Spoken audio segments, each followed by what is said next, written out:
সমূহ সংগ্ৰামী ৰাইজলৈ সংগ্ৰামী অভিনন্দন জ্ঞাপন কৰিছোঁ।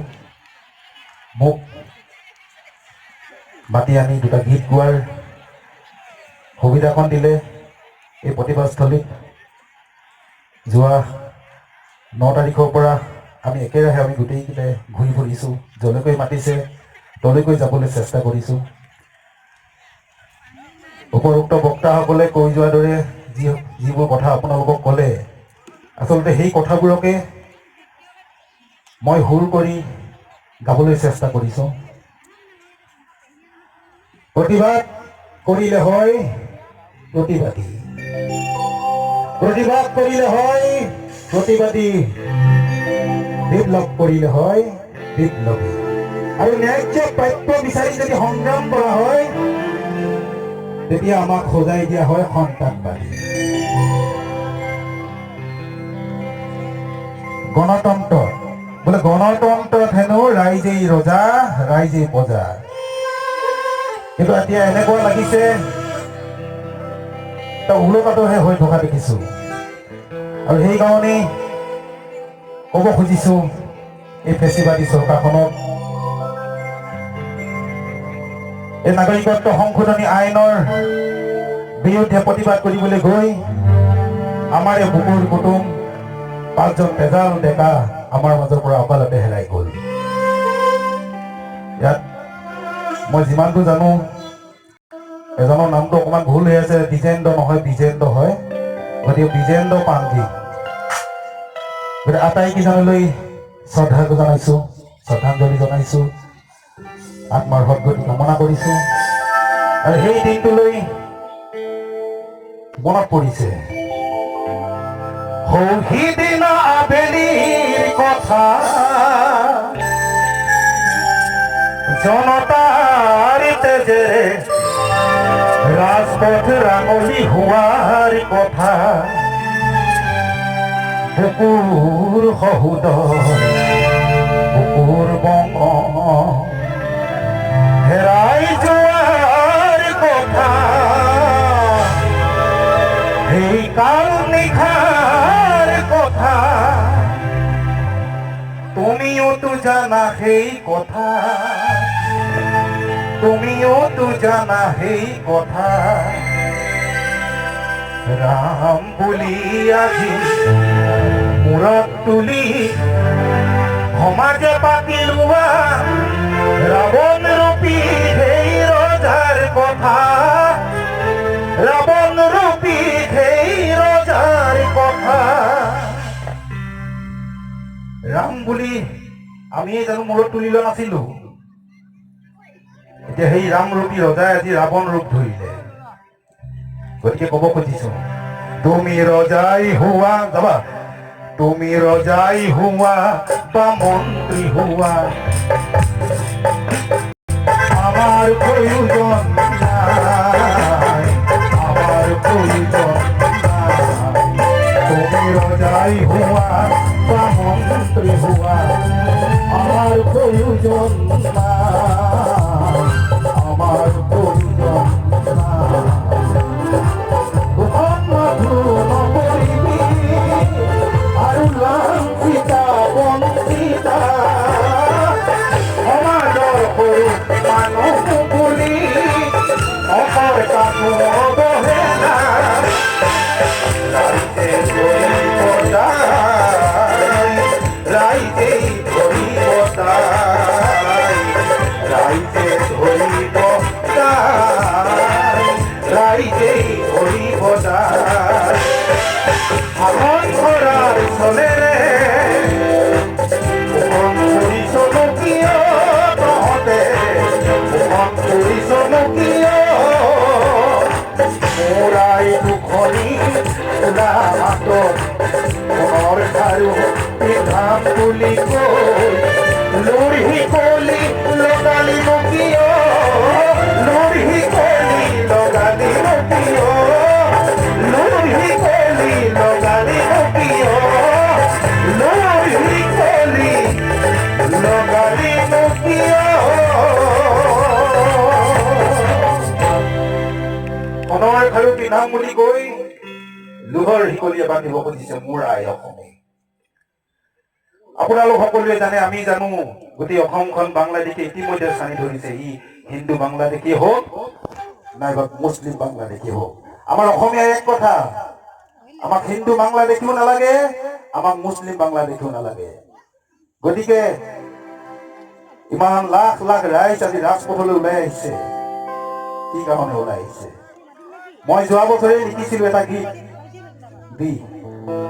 যোৱা বছৰ লিখিছিলো, বৰ ঘৰত সোমালে বিদেশী বঙালী, ৰজা বহতীয়া হৈ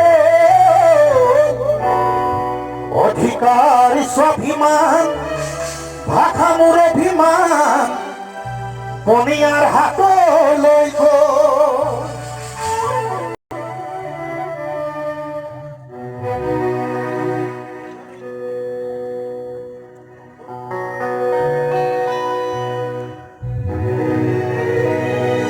গতিকে মোৰ এই গীতটো শুনি বহুতে ভাল পাইছে, বহুতে একো গালিও পাইছে, ফোন কৰিও মোক কিছুমানে ধমকি দিয়ে, বহুবাৰ ধমকি দিছে।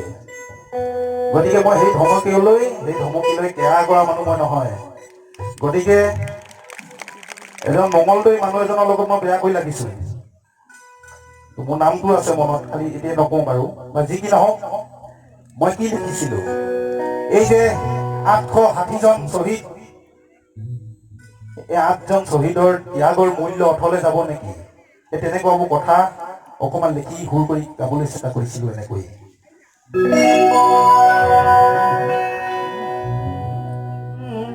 বৰ ঘৰত সোমালে বিদেশী বঙালী, ৰজা বহতীয়া হ'ল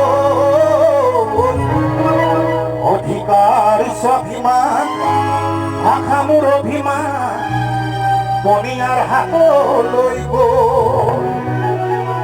জাতি এলেহুৱা, ৰজা মোৰ বহুৱা, নেতা মোৰ আবেগৰ কালা, আইক বেছি খালে বহু কথা গালে, বিপদৰ সময়ত সকলো পলাল, বিপদৰ সময়ত সকলো পলাল। বৰ ঘৰত সোমালে বিদেশী বঙালী, ৰজা বহতীয়া হ'ল অধিকাৰ স্বাভিমান, ভাষা মোৰ অভিমান, পনীয়াৰ হাতলৈ গ'ল।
যাবৰে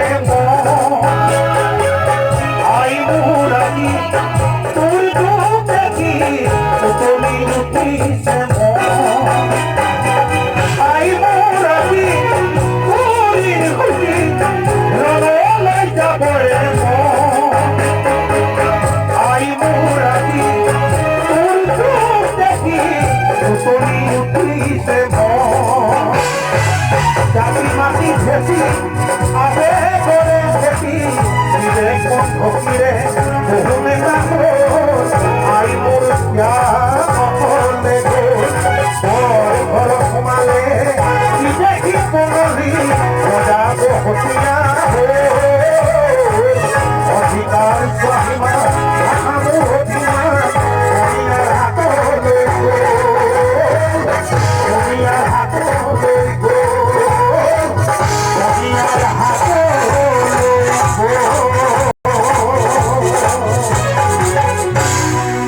ধন্যবাদ এতিয়া শদিয়াৰ পৰা ধুবুৰীলৈ অসমৰ প্ৰতিটো চুকে কোণে গাঁৱে ভূঞে জুই জ্বলি আছে প্ৰতিজন অসমীয়াৰ তেজত পিৰপিৰণি উঠি আছে ময়ো এজন অসমীয়া মোৰ অসমীয়াক মই ভাল পাওঁ মোৰ মাতৃভাষাক মই ভাল পাওঁ এই সময়ত মোৰো তেজত পিৰপিৰণি উঠি আছে আৰু সেই মনত গুজৰি গুমৰি থকা এই কথাবোৰকে সুৰ কৰি গাবলৈ চেষ্টা কৰিছিলোঁ